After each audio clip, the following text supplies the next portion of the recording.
दोस्तों इस साल का ऑस्कर कुछ ज्यादा ही फेमस हुआ था विल स्मिथ के कारण, लेकिन विल स्मिथ को बेस्ट एक्टर का ऑस्कर अवार्ड मिला था और वो मूवी थी किंग रिचर्ड। ये मूवी सेरेना विलियम और उनकी बहन वीनस विलियम इनके टेनिस के पूरे जर्नी के ऊपर आधारित है और रिचर्ड विलियम उनके पिता थे और कैसे उन्होंने अपने बेटियों को मुश्किल हालातों के बावजूद वर्ल्ड नंबर 1 टेनिस प्लेयर बनाया, उसी के ऊपर ये कहानी है। कहानी की शुरुआत रिचर्ड विलियम से होती है जो क्रैम्पटन शहर में अपनी पत्नी ब्रांडी और 5 बेटियों के साथ रहा करते थे, जिनमें से 3 उनकी स्टेप डॉटर्स रहती हैं। लेकिन इसके बावजूद रिचर्ड अपने 5 बच्चियों को बहुत ही प्यार करते थे। हमेशा अपने बच्चियों को खुद के ऊपर फोकस करने के लिए मोटिवेट किया करते थे और उनकी बेटियां यानी वीनस और सेरेना इन्हें टेनिस में काफी दिलचस्पी होती है, लेकिन प्रोफेशनल टेनिस कोचिंग काफी महंगी रहा करती थी और इनकी फाइनेंशियल हालत इतनी भी खास नहीं होती। इसीलिए रिचर्ड अक्सर महंगे कोच के पास जाया करते थे और उन्हें वो कन्विंस करने की कोशिश किया करते थे कि वो वीनस और सेलेना को कुछ घंटों के लिए फ्री में कोचिंग दे। ये दोनों भी काफी अच्छा खेलती है और एक बार वो अगर फेमस होती है तो इसका फायदा कोच को भी मिलेगा, लेकिन कोई भी कोच उन्हें फ्री में सिखाने के लिए तैयार नहीं होता। यहाँ पे रिचर्ड और ब्रांडी दोनों भी खुद एथलीट्स थे, इसी कारण से वो अपने 5 बच्चियों की डेली प्रैक्टिस किया करते थे और ये कोई साधारण प्रैक्टिस नहीं हुआ करती थी। एक इंटरनेशनल प्लेयर को जैसे ट्रेन किया जाता था वैसे ही उन दोनों को ट्रेनिंग दी जाती थी। ये देखते हुए रिचर्ड की पड़ोसी मिसेस स्टिकलैंड हमेशा इन लड़कियों को बोला करती थी कि रिचर्ड उनके ऊपर बहुत ही प्रेशर डाल रहा है। अब कुछ समय के बाद रिचर्ड अपने 5 बच्चियों को लेके पुराने टेनिस कोर्ट में जाता है और वहाँ पे साफ सफाई करके ये लोग प्रैक्टिस के लिए रेडी करते हैं। और सबसे बड़ी बेटी जो रहती है टुंडा, वो वहाँ पे बैठ के पढ़ाई कर रही थी, लेकिन तभी वहाँ पे कुछ लड़के आते हैं, उसे छेड़ने लगते हैं। रिचर्ड चुपचाप उनके पास जाता है और उन लड़कों को समझाता है कि ये सिर्फ 16 साल की बच्ची है यानी नाबालिग है, उसके साथ छेड़खानी मत कीजिए। कुछ देर तक हम लोग प्रैक्टिस कर रहे हैं, यहाँ से निकल जाएंगे। लेकिन वो लड़के रिचर्ड को काफी मारते और वहाँ से भाग जाते हैं। रिचर्ड घायल होके नीचे गिर जाता है और टुंडा पूछती है कि क्या पापा आप ठीक हो? तभी रिचर्ड कहता है जब मैं छोटा था तब काफी सारे लोगों ने मुझे बुली किया था, काफी मारा था, लेकिन मैंने वो सब कुछ सहा था। पता है क्यों? क्योंकि मेरे पास पिता नहीं थे, इसीलिए मेरी कोई भी इज्जत नहीं करता था। लेकिन मैं तुम लोगों के साथ ऐसा होने नहीं दूंगा क्योंकि तुम्हारे पास मैं हूँ। और वो कैसे तैसे बुरी हालत में घर पहुँच जाता है और ब्रांडी को भी इस हादसे के बारे में पता चल जाता है। अपने पति की ये हालत देख के ब्रांडी उसे समझाती है कि लड़कियां कितनी भी प्रैक्टिस कर ले, लेकिन हमारे पास उतने पैसे नहीं हैं और आज तुम्हारी ये हालत हुई है, शायद हमें ये सपना इधर ही रोकना होगा। लेकिन रिचर्ड उसे कहता है कि मैं इन बच्चियों में चैंपियन देख रहा हूँ, मुझे पता है इस मेहनत का फल हमें जरूर मिलेगा और ये लोग एक दिन जरूर टॉप के प्लेयर्स बनेंगे। ये कहकर वो अपने जॉब के लिए निकल पड़ता है जो कि नाइट सिक्योरिटी ऑफिसर होता है। अब रिचर्ड अपने जॉब पे जाने के बाद गन को लोड करता है और अपने यूनिफॉर्म में रखता है और अपने बैग से काफी सारे मैगजीन्स निकालकर टेनिस कोच की लिस्ट बनाने लगता है। अब अगले दिन रिचर्ड फिर एक कोच के पास जाकर वेनिस और सेलेना की गेम खेलती हुई वीडियो दिखाता है और उसे रिक्वेस्ट करता है कि वो उन्हें कोच करे, लेकिन वो कोच मना कर देता और कहता है कि टेनिस ये काफी महंगा और अमीरों का खेल है, तुम जैसे गरीबों के लिए ये खेल नहीं है और फ्री में तो बिल्कुल भी सिखाया नहीं जाएगा। ये सुन के रिचर्ड को बुरा तो लगता है लेकिन वो हार नहीं मानता। लेकिन कुछ दिनों के बाद उसे अपने सपनों के रास्ते भटकते हुए दिखाई देते हैं, इसीलिए टेंशन में वो उसी टेनिस ग्राउंड पर चला जाता है। तभी वहाँ पे वही लड़के आ जाते हैं और वापस रिचर्ड को परेशान करने लगते हैं। उन लोगों की लड़ाई होती है और वो लड़के रिचर्ड को मारकर उसे गन दिखाकर वापस चले जाते हैं। रिचर्ड गुस्से में उठता है और उनका पीछा करने लगता है। वो उन्हें बार में जाते हुए देखता है। रिचर्ड के पास भी गन थी और वो उन्हें धमकाने वाला था और बार में जाने के बाद उन्हीं की तरफ वो जाके उन्हें डराने ही वाला था, लेकिन कोई और उन लड़कों को गन फायर करके शूट करके चला जाता है। ये देख रिचर्ड काफी डर जाता है और वहाँ से निकल आता है। अब अगले दिन रिचर्ड वेनिस और सेरेना को एक कोच के घर लेके जा रहा था और उनका घर काफी शानदार एरिया में रहता है जहाँ के खूबसूरत घर लड़कियों को पसंद आते हैं, जिस पर रिचर्ड कहता है तुम दोनों के पास भी ऐसा ही घर होगा एक दिन, लेकिन उन्हें बस अपने पिता पे विश्वास रखना है। अब कुछ देर के बाद ये लोग पॉल कोहेन नाम के कोच के पास पहुँच जाते हैं, जहाँ पे रिचर्ड पॉल से इन दोनों की भी गेम टेस्ट करवाने के लिए कहता है। पॉल पहले तो मना करता है लेकिन काफी देर सोचने के बाद वो मान जाता है और दोनों भी लड़कियों की गेम वो एक एक करके टेस्ट करता है। जिसके बाद वो सबसे पहले वीनस से पूछता है कि तुम्हें टेनिस प्लेयर क्यों बनना है। तो वो कहती है कि उसे विंबलडन कंपटीशन जीतना है और सिर्फ एक बार नहीं बल्कि बार बार जीतना है। फिर वो सेरेना से सेम सवाल करता है तो वो कहती है कि मुझे पूरी दुनिया का सबसे अच्छा टेनिस प्लेयर बनना है ताकि लोग उसका आदर्श रखे और उसकी तरह खेलना चाहे। अब थोड़े समय के बाद रिचर्ड और लड़कियां काफी मायूस चेहरे से अपने घर आती है, लेकिन तभी सबके सामने आने के बाद वो अनाउंस करते हैं कि उन्हें कोच मिल गया है, लेकिन सिर्फ वेनस को ही। कोच दोनों को फ्री कोचिंग नहीं दे सकता था, इसीलिए सेरेना को काफी बुरा लगता है, लेकिन अपने बहन के लिए वो खुश होती है। और अब सेरेना अपने मॉम के साथ तो वही वेनस पॉल के साथ कोचिंग शुरू करते हैं। रिचर्ड वीनस को कोच के साथ साथ ट्रेन होते हुए की हर रोज वीडियो बनाया करता था और कई बार उसकी पॉल के साथ टेक्निक को लेकर बहस भी हो जाती थी। एक दिन पॉल वीनस और रिचर्ड को दूसरे प्लेयर की गेम दिखाता है, जहाँ पे वो बताता है रिक नाम का एक कोच था जिसके एक प्लेयर 12 साल की थी जो कि काफी बेस्ट रह चुकी है और उसे $2 मिलियन का कॉन्ट्रैक्ट भी मिला था और उसे वीनस में वैसे ही पोटेंशियल दिखाई देती है, इसीलिए उन्हें पॉल के ऊपर ट्रस्ट करना होगा। अब पॉल के कारण वीनस को काफी सारे टेनिस की कंपटीशन में पार्टिसिपेट करने के लिए मिलता है, जहाँ पे वीनस काफी अच्छा परफॉर्म भी करती है और एक के बाद एक वो काफी सारी कंपटीशन जीतने लगती है। तो यहाँ पे हम रिचर्ड को देखते हैं कि वो वीनस को खेलते हुए कभी भी नहीं देखता था, वो कहीं दूर खड़ा रहता था और बस बॉल हिट होने की आवाज सुनकर ही गेम का पता लगाता था और इसी तरह वीनस सारे जूनियर टूर्नामेंट्स जीत जाती है। एक दिन वीनस के गेम के बाद ये लोग कार से आ रहे होते हैं और ये पांचों भी लड़कियां वीनस ने जिस लड़की को हराया उसका मजाक उड़ाने लगती है, जिस पर रिचर्ड उन्हें समझाता है कि ऐसा किसी का मजाक नहीं उड़ाना चाहिए, हमें नहीं पता सामने वाले की हालत क्या है। लेकिन फिर भी लड़कियां नहीं रुकती। ये देख वो लड़कियों को कोल्ड ड्रिंक लाने के बहाने गाड़ी से उतार देता है और उन्हें छोड़ के वहाँ से निकलने लगता है। लेकिन तभी ब्रैंडी रिचर्ड पर गुस्सा होती है और जल्दी ही उन दोनों का आर्ग्यूमेंट शुरू होता है। रिचर्ड थोड़ी दूर पे गाड़ी रुका देता है और इन दोनों के झगड़े की आवाज सुनकर लड़कियां गाड़ी में बैठने आती है और सब लोग शांति से घर आते हैं। आगे वो उन्हें सिंड्रेला मूवी दिखाकर उन्हें बताता है कि हम आसमान में कितने भी ऊंचे उड़े, हमें हमारे पैर जमीन पर ही रखने हैं और हम कहाँ से आए हैं और हमारी शुरुआत कहाँ से हुई है ये हमें कभी भी भूलना नहीं चाहिए। हमें हमेशा नम्र रहना चाहिए और खेल में जो हमारा विरोधक होता है उसकी हमें इज्जत करनी चाहिए।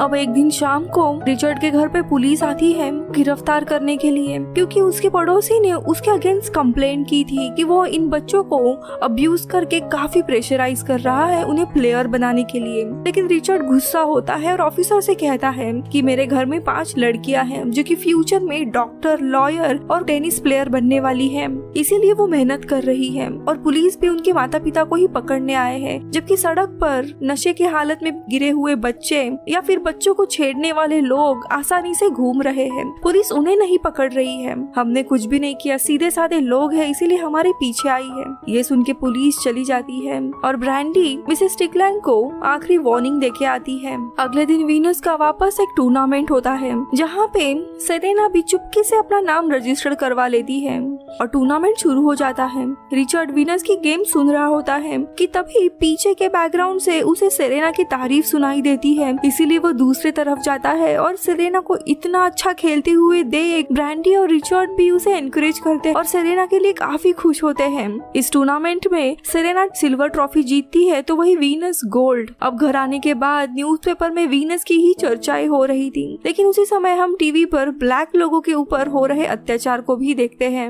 अब अगले दिन के टूर्नामेंट में पॉल रिचर्ड के पास 2 लोगों को लाता है, जहाँ पे पॉल उन लोगों को बताता है कि रिचर्ड काफी गरीब है, वो अपने बच्चों के लिए कुछ भी नहीं कर सकता, इसीलिए वो वीनस को स्पॉन्सर करे और उसका मैनेजर बन जाए। लेकिन ये बात रिचर्ड को काफी खराब लगती है और वो उन लोगों के सामने कहता है कि वो सोचकर बताएगा और गुस्से से वो सेरेना और वीनस को ढूंढने जाता है जो वहाँ का खाना खा रहे थे। उन्हें वो चलने के लिए कहता है और उन्हें समझाता है कि कभी भी कोई भी फ्री में मिलने वाली चीज नहीं लेनी चाहिए। अब अगले दिन पॉल रिचर्ड को कहता है कि उसे ये स्पॉन्सरशिप ले लेनी चाहिए तभी रिचर्ड गुस्से में उसे बोलता है कि मेरी दोनों भी बेटियां काफी अच्छा खेलती हैं, उन्हें उनके खेल के ऊपर स्पॉन्सरशिप मिलनी चाहिए, ना कि मेरे गरीब होने पर। आगे वो पॉल को कहता है कि जरूर तुमने कमीशन लिया होगा उन लोगों से और वो पॉल की जरूरत नहीं है, ये कह के पॉल को जाने के लिए कहता है। अब पॉल के जाते ही ब्रैंडी रिचर्ड पर नाराज होती है और रिचर्ड को कहती है कि वो हमेशा खुद की ही मनमानी करता है, लेकिन रिचर्ड को अपने सिद्धांतों के ऊपर ही लड़कियों को काफी अच्छा प्लेयर बनाना था, ना कि अपने गरीब होने का फायदा उठाना था। अब रिचर्ड दूसरे कोच यानी रिक से कांटेक्ट करता है और अगले दिन ही रिक कैलिफोर्निया आता है वीनस और सेरेना का गेम देखने के लिए। उनका खेल देखकर वो काफी इम्प्रेस होता है और रिक रिचर्ड को आगे बताता है कि वो इनके साथ एक स्टैंडर्ड अग्रीमेंट करना चाहता है, जिसमें वो दोनों बच्चियों का एजुकेशन कंप्लीट करवाएगा, उन्हें रहने के लिए घर और खाने पीने का सामान भी प्रोवाइड करेगा और बदले में वीनस और सेरेना को मिलने वाली अर्निंग में से 15% उसका होगा। लेकिन रिचर्ड यहाँ पे अपना एग्रीमेंट रिक को देता है। इस एग्रीमेंट के अनुसार रिक अपने साथ फ्लोरिडा सिर्फ वीनस और सेरेना को ही नहीं बल्कि पूरे फैमिली को लेके जाएगा। इन दोनों के साथ साथ बाकी बच्चियों को भी अच्छे स्कूल में एडमिशन करवाएगा और वही रिचर्ड खुद के लिए स्टाफ में से एक जॉब भी ढूंढता है। अब रिक ये एग्रीमेंट के लिए अग्री होता है और प्रोसेस शुरू हो जाती है, लेकिन इनके साथ टुंडा नहीं आती क्योंकि वो ग्रेजुएशन कंप्लीट करने के लिए यही रुकती है। अब रिचर्ड और पूरी फैमिली फ्लोरिडा के लिए निकल पड़ते हैं। सब लोग अपने आने वाली जिंदगी के लिए काफी खुश होते हैं। फ्लोरिडा पहुंचकर रिक सबको अपने प्रैक्टिस करने की जगह दिखाता है, जहाँ पे काफी अच्छी जगह और काफी बेहतर चीजें होती है इनके प्रैक्टिस के लिए। और रिक अपने टॉप प्लेयर जेनिफर से इनको मिलवाता है। एक दो दिन के बाद रिचर्ड रिक को कहता है कि अब ये दोनों भी लड़कियां जूनियर टूर्नामेंट नहीं खेलेंगी, वो नॉर्मल बच्चों की तरह स्कूल जाएंगी और यहाँ उसके साथ रोज प्रैक्टिस करेंगी। रिक इस बात से नाराज होता है, लेकिन रिचर्ड उसे उसके ऊपर भरोसा रखने के लिए कहता है। रोज रोज गेम ना खेलने के कारण फायदा ये होता है कि वीनस और सेरेना कुछ दिनों के बाद और भी अच्छे से प्रैक्टिस करने लगती है। दोनों भी धीरे धीरे काफी फेमस होने लगी थी और इनके इंटरव्यूज भी होते हैं, जहाँ पे रिपोर्टर बार बार वीनस को पूछते कि क्या उसे खुद पर सच्ची में भरोसा है, क्या वो अच्छा खेल सकती है और अगर हाँ तो वो जूनियर टूर्नामेंट्स क्यों नहीं खेल रही है। इन सारे सवालों से गुस्सा होकर वीनस वहाँ से निकल आती है और रिक से रिचर्ड को जूनियर टूर्नामेंट्स खेलने के लिए मनाने की बात करती है। अब रिक रिचर्ड से बात करता है कि बच्चियों को जूनियर टूर्नामेंट्स खेलने देना चाहिए और उसे जेनिफर का भी एग्जाम्पल देता है कि उसने बहुत सारे टूर्नामेंट्स और प्राइज जीते हैं। लेकिन रिचर्ड रिक को कहता है कि वो इस बारे में सोचेगा। ये सुनकर रिक और वीनस दोनों भी बहुत खुश होते हैं। लेकिन इसी दौरान रिचर्ड न्यूज में देखता है कि जेनिफर ड्रग्स के साथ पकड़ी गई थी और अब उसका गेम का पूरा करियर खराब हो गया था। ये सुनकर रिचर्ड काफी हैरान होता है और लड़कियों की प्रैक्टिस मिस करवा के उन्हें डिज्नीलैंड लेके जाता है। वापस आने के बाद रिक प्रैक्टिस मिस करने का कारण पूछता है और बताता है कि कुछ ही दिनों में इनका जूनियर टूर्नामेंट्स भी है, इन्हें प्रैक्टिस करनी चाहिए। तभी रिचर्ड कहता है कि वीनस टूर्नामेंट में नहीं खेलेगी क्योंकि वो वीनस को जेनिफर की तरह स्पॉइल नहीं करवाना चाहता। ये बात वीनस भी सुन लेती है और वो काफी दुखी होती है। तो वही दूसरी तरफ ब्रैंडी रिचर्ड के ऊपर गुस्सा होती है क्योंकि वो हमेशा खुद की ही मनमानी करता था और दोनों भी एक दूसरे की गलतियां गिनाने लगते हैं। दोनों की भी काफी लड़ाई चलती है, लेकिन अंत में ब्रैंडी रिचर्ड से कहती है कि देखो, इस लड़ाई का कोई फायदा नहीं है। वीनस खुद के लिए कुछ चीजें डिसाइड कर सकती है और उसी को डिसाइड करने दो कि उसे टूर्नामेंट्स खेलना है या नहीं। और वो रिचर्ड को गले लगा कि दोनों के भी बीच की लड़ाई खत्म करती है। इसके बाद रिचर्ड वीनस के पास जाकर उसे पूछता है कि क्या उसे टूर्नामेंट्स खेलनी है। तो वीनस कहती है कि रिचर्ड को अगर लगता है कि वो रेडी नहीं है तो वो नहीं खेलेगी। फिर रिचर्ड उसे बताता है कि जब वो छोटा था तब उसने गलती से एक गोरे रंग के आदमी यानी व्हाइट मैन को टच किया था, जिसकी वजह से उसे काफी मार खानी पड़ी थी और रिचर्ड के पिता उसे वहीं पर छोड़ के भाग गए थे और इसी कारण से वो ओवर प्रोटेक्टिव है। आगे वो कहता है कि शायद ही मैं एक अच्छा पिता हूँ, लेकिन मैं हमेशा तुम्हें प्रोटेक्ट करने के लिए आसपास ही खड़ा रहूंगा। आगे वो कहता है कि तुम जो भी नेक्स्ट स्टेप लेने वाली हो वो खुद के लिए ही नहीं बल्कि हमारी सारे कम्युनिटी को रिप्रेजेंट करेगी।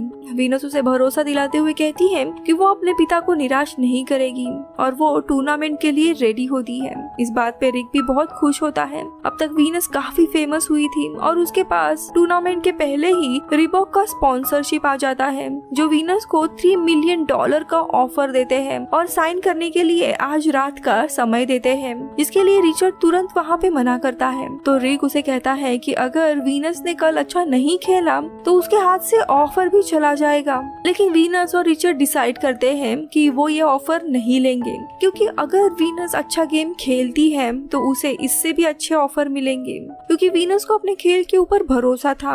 अब अगले दिन गेम शुरू होता है और खेल के दौरान वीनस काफी प्रेशराइज होती है और अच्छा परफॉर्म नहीं कर पाती। फिर रिचर्ड उसे रिलैक्स होकर खेलने के लिए कहता है। फिर ब्रेक के दौरान रिचर्ड उसे समझाता है कि उसे ऑफर के बारे में नहीं सोचना है, उसे सिर्फ खुद के खेल के बारे में ही सोचना है और वहीं पे कंसंट्रेट करना है।